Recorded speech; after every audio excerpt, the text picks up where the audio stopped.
अस्सलाम वालेकुम जनाब। 30 जुलाई की कॉल लेकर आपके साथ खालिद सैफुद्दीन। जुलाई का महीना क्लोज़ होने जा रहा है और ओवरऑल अगर देखें तो तेज़ी में ही क्लोज़ हो रहा है। हम तफसील से बात करेंगे आज के सेशन को और आज के सेशन का पोस्टमार्टम भी करेंगे कि आखिर मार्केट में हो क्या रहा है और क्यों हो रहा है और क्या हुआ है। तो चलते हैं पहली स्लाइड पर। पोस्टमार्टम ऑफ स्टेबन रेजिस्टेंस लेवल, एक ज़िद्दी मज़ाहमती लेवल था जिसको मैंने यहाँ दिखाने की कोशिश की है। वो कौन सा लेवल था? 1,40,95 का, 140,095। इसको मैंने 3 किस्म के चार्ट में दिखाया है, डेली चार्ट में, आवरली चार्ट में और 15 मिनट चार्ट में। मतलब ये है कि इसको दिखाने का या इसका पोस्टमार्टम करने का मकसद ये है कि कोई ये कह ना सके कि मार्केट ने उसे मौका नहीं दिया। ये तमाम वो मौक़े हैं जो यहाँ दिखाए गए हैं, वो सिग्नल्स हैं जो दिखाए गए हैं। किसी भी सतह पर अगर मुसलसल रुकावट आ रही हो तो एक तो उस सतह की अहमियत भी वाज़े हो जाती है, जैसे 140,095 की अहमियत वाज़े हुई, और दूसरे वो लेवल इस बात को भी यकीनी बना देता है कि अगर अब मार्केट इसके ऊपर चली गई तो नई रैली है। तो आगे के लिए अब आप इसको लिख के रख लें कि इस एरिया में जहाँ मुसलसल मज़ाहमत हुई थी, अब नई रैली यही एरिया आपको लेके दे सकता है। हाँ, उसमें कुछ तब्दीली हो सकती है क्योंकि शार्प हाई बनते हैं। तो बेसिकली 1,40,095 से लेकर शायद 1,40,200 तक चले जाएं वॉलेटिलिटी बैंड को लेके आप। ठीक है जी। अब इन चार्ट्स को देखिए आप ज़रा गौर से, तीनों टाइम फ्रेम दिखाएं। आज की क्लोजिंग बड़ी बदकिस्मत है क्योंकि बेयरिश सेंटिमेंट सुबह से वाज़े, हालांकि मार्केट खुली भी अच्छी, और उसके बाद मैंने मिड डे में कहा कि आज जो मार्केट एफर्ट कर रही है फिल वक्त 11 बजे, वो एफर्ट जो है मार्केट के प्री ओपन वाले एफर्ट नहीं है, कि उसके बाद के एफर्ट हैं, जो कि बड़ी अच्छी बात है। तो लेट्स चेक इट आउट अगर सरवाइव करती है।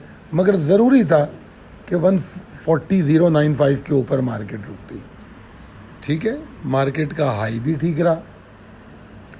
तो इसीलिए मैंने ये पोस्टमार्टम आपके सामने रखा है और ये 18 जुलाई से मैं मार्केट दिखाने की कोशिश कर रहा हूँ। अब अगर आप देखें कि ये लेवल जो हाईलाइट किया गया, ये मुसलसल बुल्स की एफर्ट को रिजेक्ट करता है। और पिछली कुछ कॉलों में मैंने 18 जुलाई की क्लोजिंग के बाद ये बताया था कि मार्केट साइडवेज चैनल में एंटर हुई है। अगर आप लोगों को याद हो, पिछली कॉलों में मैं याद दहानी भी कराता रहा हूँ और मैंने ये भी बताया कि साइडवेज ज़्यादा दूर तक नहीं चलता, उसको बिला आखिर एक डायरेक्शन लेनी पड़ती है, ऊपर की या नीचे की, और उन डायरेक्शंस को समझने के लिए लेवल होता है। तो एक लेवल तो वो था 140,095, ठीक है, और से लेकर 200 एरिया तक, और एक लेवल था 138.55 से लेके 137,760।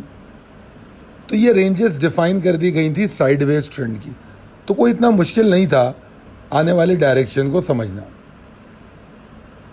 तो मार्केट आज ऊपर वाले जो एरिया था साइडवेज का अपर लिमिट, वहाँ को टेस्ट करके नीचे वाले लिमिट पे आके क्लोज हो गई।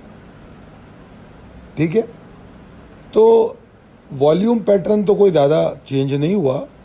वॉल्यूम अगर आप देखें तो कमोबेश कल से 1-8% ऊपर नीचे होगा। मगर आज के सेशन की ख़ास बात यह है कि पहला 1-1.5 घंटा एक्साइटिंग वॉल्यूम, आखिरी 1-1.5 घंटा डरे हुए सेलिंग नज़र आती है। घबराहट के साथ माल बेचता हुआ इन्वेस्टर या ट्रेडर नज़र आता है। तो पहला 1-1.5 घंटा और आखिरी 1-1.5 घंटा, इसमें ये चीज़ हमें देखने को मिली। तो अब इस मौके पे हमको ना बैठ के मूव को समझने की कोशिश करनी चाहिए, जो कि हम समझ रहे हैं, इस पर इतना डिस्कस कर रहे हैं। ऐसे मौके पे ना हमेशा फंडामेंटली स्ट्रॉन्ग स्टॉक को एक्यूमुलेट करना चाहिए, उनको नहीं।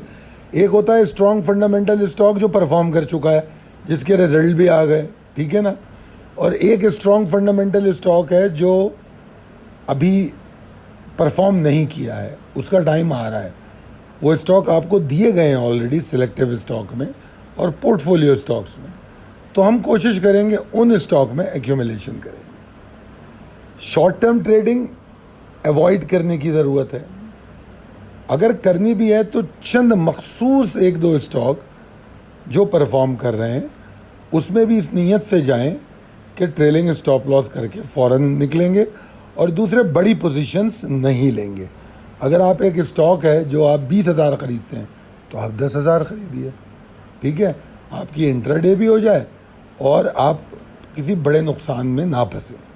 अब चलते हैं इम्पॉर्टेंट लेवल और ट्रिगर्स पे। तो जनाब प्रेशर तो ऐन मुमकिन है बरकरार रहे जब तक मार्केट 138-275 की रेजिस्टेंस के नीचे है। इस रेजिस्टेंस के ऊपर भी कोई बुलिश नहीं होने वाला, ठीक है, मगर बहरहाल फिल वक्त इस लेवल के नीचे नीचे सिर्फ एग्जॉस्शन है, ठीक है। और अगर तो इसने 137,460 तोड़ दिया तो फिर आप जो फियर्ड सेलिंग होती है या क्या कहना चाहिए फोर्स सेलिंग, ऐसा लगता है कि माल बिकवाया जा रहा है, वो देखने को आपको मिल सकती है।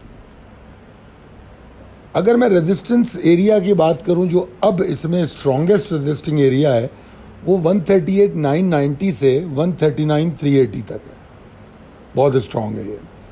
इसके ऊपर गए बगैर कुछ होने वाला नहीं है, एक बात ये हो गई। और अगर मैं ट्रिगर की बात करूं तो ट्रिगर तो वही 140,095 है, मगर मैं लॉन्ग की बात 139,380 के ऊपर भी करूंगा, ठीक है। मेरे हिसाब से वहाँ से बुल्स कम बैक कर सकते हैं। 140,095 वाले एरिया के ऊपर जाके वो आपको एक कंफर्मेशन की मोहर दे देंगे। तो लिहाजा इस वक्त सेलेक्टिव और पोर्टफोलियो स्टॉक में मीडियम टर्म या स्विंग ट्रेड स्ट्रेटजी के लिए एंट्री लेनी चाहिए। तो ये तो थी तकनीकी चार्ट के मुताबिक इम्कानात और हिकमत अमली, आपको बड़ी तफसील से मैंने बताई। अगर आपको लगता है कि ये तमाम जो हमने गुफ्तगू की है ये आपके लिए फ़ायदेमंद है तो अपने दोस्तों में, अहबाब में ज़रूर शेयर कीजिए और कमेंट करके बताइए कि ये वीडियो कितनी फ़ायदेमंद है आपके लिए। बहुत शुक्रिया, अल्लाह हाफ़िज़।